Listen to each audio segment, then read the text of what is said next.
Alright.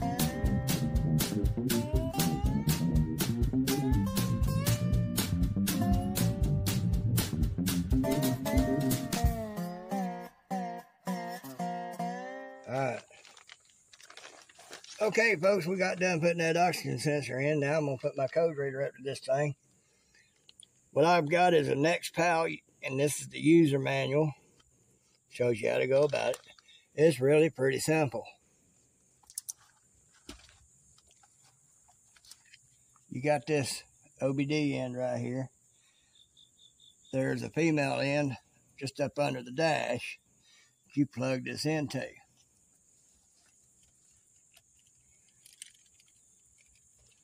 Once you plug it in, I'm not going to have you try to see that because it's way up under here. Way up under there? There's the hood latch thing right here. And then there's the thing right there where my finger is. You can't see it, but you can see it right there at the end of my finger. So that's good. That's good. All right. Just make sure the shapes match up. And there you'll see that comes on. Okay. Just up there. Then you put your key in. You turn it over. And then you turn it over just before it cranks. Alright. OBD. Let's see, where we're going. Got all that. Codes found 0. Read codes. Hit enter. No codes are stored. That means she's clear. So now what I'm going to do, turn this off, pull this out, and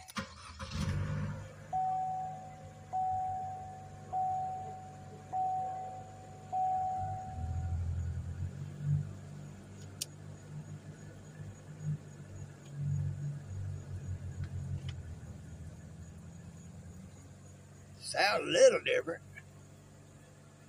Don't have that high idle sound like it's had before. Well, it's just on high. I don't know. It's going down.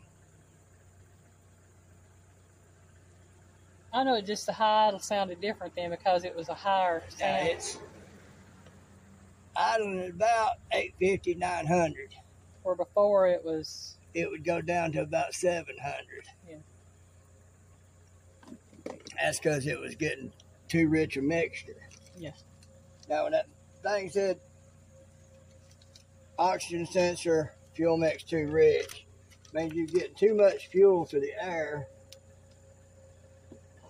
mix ratio. You mechanics understand that better than I do. Probably say it better than I do. But like adjusting the old carburetors back in the day, you could adjust how much air and fuel you were getting to get it to run at a certain amount of fuel to however much air coming in. Well, we've been running rich, so it means we're getting too much fuel, and it's kind of causing a shimmy. I was thinking I might have to replace the valve cover because it has PCV or PVC valve, whichever that is. You mechanics out there can tell me what exactly. But and it can cause a little bit of a vibration. And in order to replace that thing, you got to replace the whole valve cover on this thing. So I'm hoping that it was just that it was getting too much fuel, so fuel injectors were pretty much running wide open, and it not able to handle all that much fuel not being regulated out, that being what caused a little slight bit of vibration that I'm not feeling or hearing right now. So I'm hoping that's going to mean good things for gas mileage. We're still getting great gas mileage even with it messed up. It just seemed to use a little bit more gas. And we was driving it a lot. Yeah. Yeah, we was pretty much doing 2 weeks worth of going to a job and back in a week. Yeah. So, you know, we was getting down to about half a tank, a little less, and then filling up. Yeah, we were driving a little over 80 miles round trip just back and forth to take and pick her up. And then that's not including our regular. Okay. Now it's down to about 750, 800 RPM. Yeah, so it's idling. So between that and but we may not have to do those trips anymore because something else is going to be taking care of that. We'll be going back to just going out 2 to 4 times a month. Mm-hmm. In that 2 to 4 times a month, the amount of gas we'll use be even less than what we were doing. Mm-hmm. Between new plugs, coil pack, and now oxygen sensor, this thing ought to be really good to us. It wasn't bad to begin with, but it needed a little bit of tune up. So now maybe it'll be even better. Mm-hmm.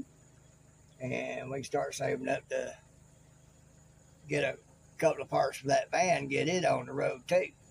Yeah, that's the van right there. And when I go to getting wood to build my benches for my shop, we can take it, all the seats be down in it, be like a little truck with a camper on it, and we can put 8-foot boards down through there, no problem. Mm-hmm. And because there's a good spot right there between the seats to put stuff if you have to let it go all the way down. I'd even put 10, 12 foot if we decide to get those. Because I'm hoping the bigger you get, cheaper it'll be. Cheaper it'll be, because, the more it's cut down, the more it costs because you have to get cut down smaller and smaller. Yeah. Now, the bigger it is, the less. We got somebody across the hill here that I'm told has a sawmill, and I may talk to him, see if he does 2x4s and how much he runs.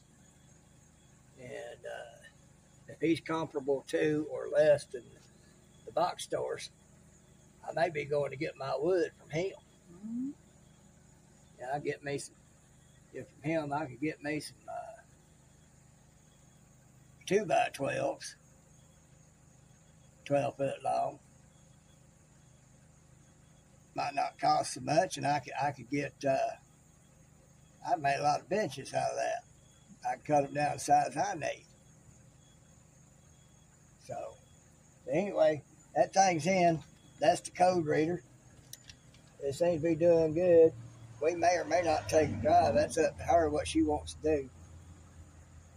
And just to see what it's going to do. We might not be able to tell anything until we go to the fuel pump again.